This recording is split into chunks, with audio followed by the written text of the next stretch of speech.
今天用花生和芝麻来分享麻酱的做法。芝麻酱和花生酱，细腻香醇，家庭必备，做法简单易学。准备1斤的生白芝麻，倒入锅中，开小火，不停地翻炒，炒5到6分钟，芝麻开始变得油亮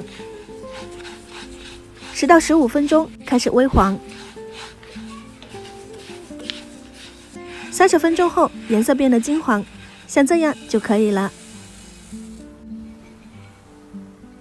分2次倒入破壁机，加入6颗冰糖、1勺盐，开始低速打碎。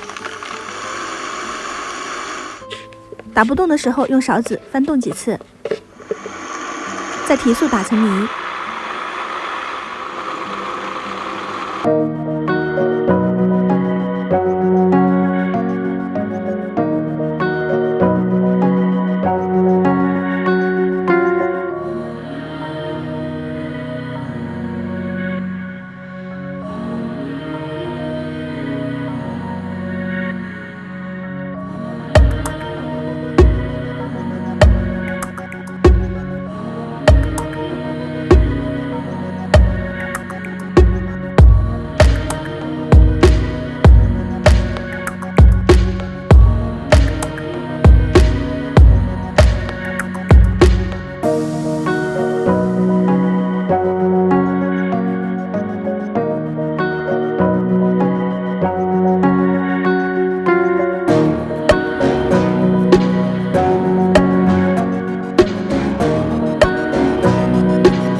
今天就分享到这里，喜欢我记得关注我，我是夏妈。